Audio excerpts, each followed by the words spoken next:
হালকা হালকা শীত পড়তে শুরু করেছে। শুরুতেই বেরিয়ে পড়লাম কাঁদতিয়ের নিমন্ত্রণে। ঝিল জগৎ, রাজনগর, পূর্ব মেদিনীপুর।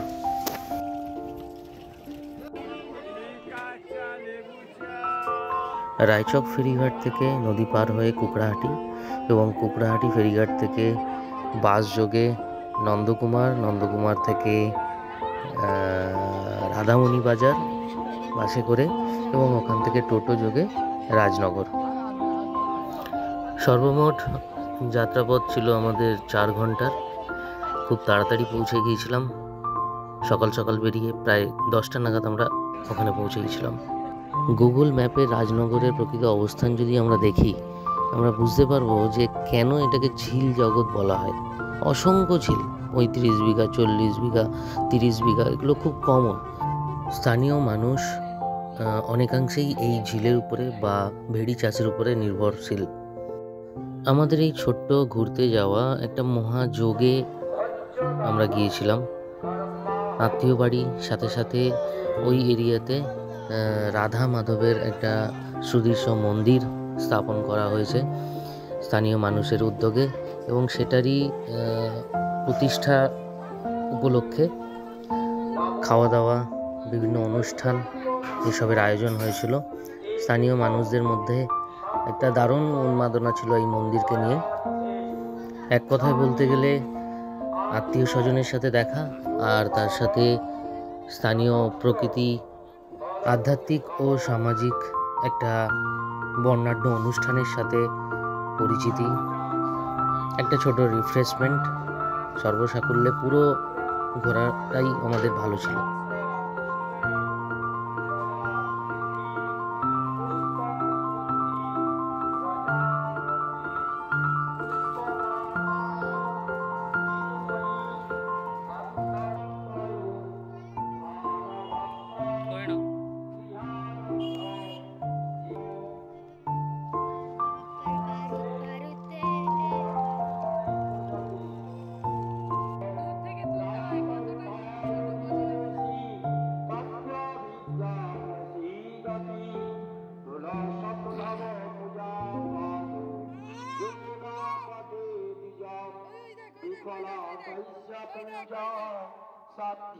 विचार कल्पते इति कुच्चिका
আনুষ্ঠানিকভাবে শুভ সূচনা সকালে আপনারা ভক্তদের মাঝে গিয়ে বাচ্চাগুলো লক্ষ্মী এবং সব দিকটা থেকে সমানভাবে পেয়ে থাকে সেই দিকটা নজর রাখুন।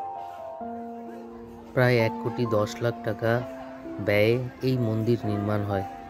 অসংখ্য মানুষের অক্লান্ত পরিশ্রম এবং স্থানীয় মানুষদের এই সাধু উদ্যোগ এই মন্দিরের রূপ অসাধারণ এক কথায়। এর সাথে ছিল প্রতিষ্ঠা দিবসের আরও 20 লাখ টাকার মতো খরচ। 3 দিন ধরে প্রায় 800, কোনো দিন 2000, কোনো দিন 1500, এইভাবে গ্রামের যত আত্মীয় এবং আশেপাশের সমস্ত গ্রামকে তারা বসিয়ে প্রসাদ খাইয়েছিল, মহাপ্রসাদ খাইয়েছিল।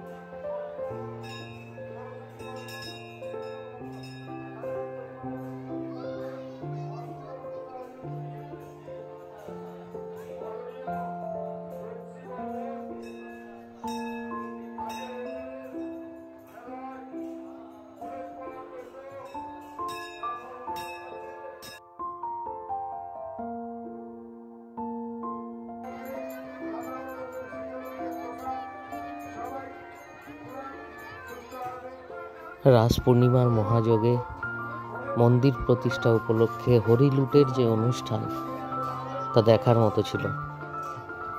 প্রায় 100 কেজির মতো বাতাসা হরিলুট অনুষ্ঠান হয়েছিল।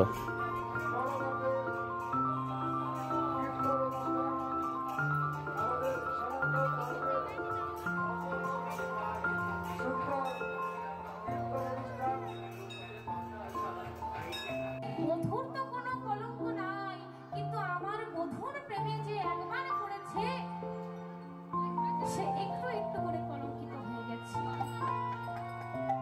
মানে একটু একটু করে কলঙ্কিত হয়েছে, এটার মানেটা কি সখী? কি জানিস?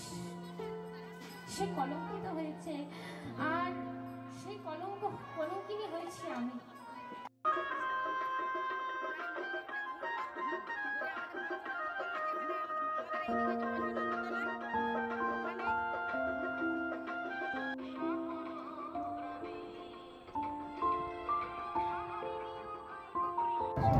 নৌকা ডুববে না, ভয়টা আমি পড়বো।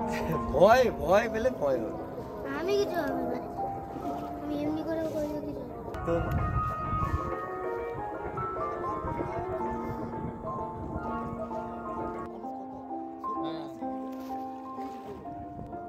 দাদুর ফোন খুলতে খুলতে আমরা ঘুরে চলে আসবো।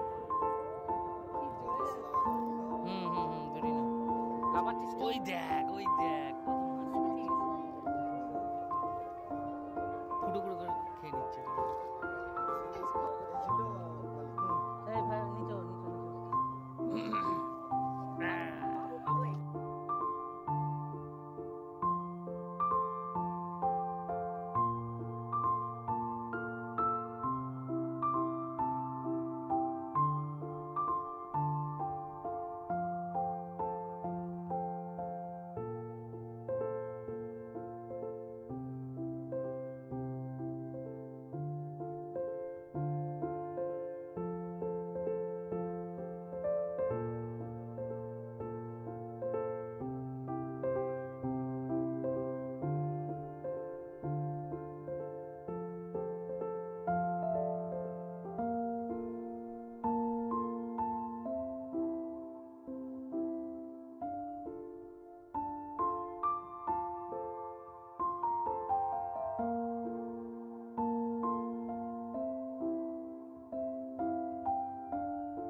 জায়গাটার মধ্যে উড়িষ্যার কিছু কিছু ছাপ পাওয়া যায়।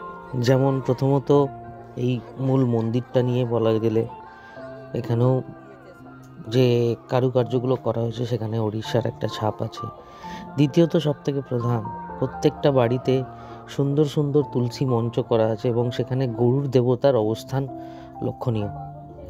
আর খাবারের মধ্যে মেথি বড়া, যেটা তবে একটু মিষ্টি স্বাদের, এখানে মেলার মধ্যে বিক্রি হচ্ছিল পুরীর যে খাজা, সেই স্টাইলের খাজা বিক্রি হচ্ছিল। কোথাও না কোথাও একটা উড়িষ্যা এবং এই মেদিনীপুরের এই রাজনগরের মধ্যে একটা মিল আছে, হয়তো পূর্বপুরুষদের মধ্যে কোথাও একটা কানেকশন ছিল, যার জন্য এই ছাপটা পাওয়া যায়।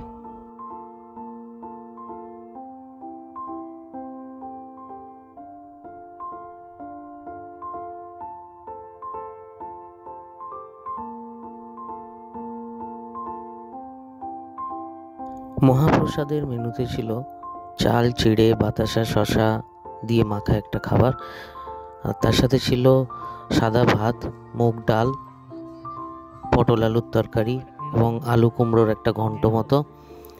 এরপরে ছিল চাটনি, পাঁপড়, পায়েস, বোঁদে এবং একটা করে হাজমোলার প্যাকেট। স্থানীয় মানুষ যারা খাওয়াচ্ছিল তারা ওই হাত পাখা নিয়ে প্রত্যেককে হাওয়া দিচ্ছিল, এটা খুবই ভালো লাগলো। একটু হালকা গরম ছিল কিন্তু একটা সেবার পরিবেশ তৈরি করেছিল।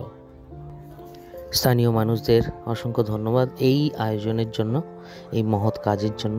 তাদের সুখ সমৃদ্ধি আরও বাড়ুক, তারা পরবর্তী বর্ষে আরও ভালো ধরনের এই ধরনের অনুষ্ঠান করুক, এই দিনটাকে উদযাপন করুক আরও ভালোভাবে।